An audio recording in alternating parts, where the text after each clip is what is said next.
دادگاه عالی اقتصادی تاجیکستان بحث شرکت موبیلی بیلین و کمیته انداز را به فایده اخیری حل کرده است. دعوای انداز با این شرکت موبیلی از آغاز سال روان بر سر جریمه بندی نادرست ادامه داشت و اخیراً دادگاه کمیته انداز را حق برآورد. یک مقام در دادگاه عالی اقتصادی روز 6 اوگوست در صحبت با رادیوی آزادی گفت بحث شرکت بیلین با کمیته انداز بر سر جریمه بندی این شرکت موبیلی بود. به قبل منبع کمیته انداز در پی یک سنجش شرکت بیلین تاجیکستان را در حجم 51 میلیون و 144 هزار سومانی جریمه بست، اما به قبل این مسئول دادگاه عالی اقتصادی شرکت بیلین از این قرار کمیته انداز ناراضگی کرده برای بیکار کردن آن نخست به دادگاه اقتصادی دوشنبه مراجعت کرد. منبع میگوید شرکت بیلین از سود طلب کرد که قسم یکم قرار رئیس کمیته انداز درباره جریمه بندی این شرکت بیکار شود، اما به گفته همصحبت ما سود اقتصادی دوشنبه این دعوا را رد کرد و بیلین از بالای آن به سود عالی اقتصادی مراجعت نمود. به گفته همصحبت ما دادگاه عالی اقتصادی نیز قرار زینه اول را دستگیری کرده قضیه را به فایده کمیته انداز حل نمود.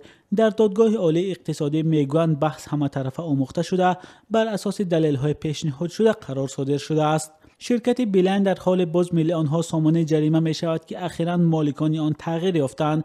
اکثر سهمیه های این شرکت قبلا در اختیار شرکت ویان بود که مالکانش سرمایه‌داران روس و دوستان ولادیمیر پوتین گفته می شوند، اما روز 11 ایون این شرکت اعلام کرد که سهم خود را به شرکت زیت موبایل فروخته است. ضمناً این اولین مرتبه است که کمیته انداز تاجیکستان شرکت های موبیل را به دادگاه کشانده آنها را میلیون ها سومانی جریمه می‌بندد.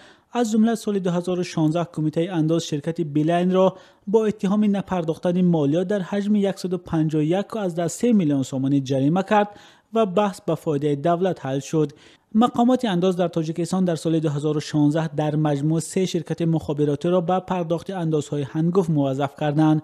در برابر این طلب پرداخت 151.3 میلیون سومانی از بیلین، شرکت میگافون به پرداخت 155 میلیون سومانی و تیسل به 155 میلیون سومانی جریمه وظیفه دار شدند.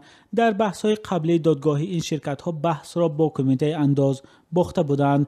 این حادثه مورد انتقاد سفیران اتحادیه اروپا و روسیه هم شده بود که گفتند اندازه بلند به فضای سرمایه‌گذاری در تاجیکستان تاثیر می‌گذارد.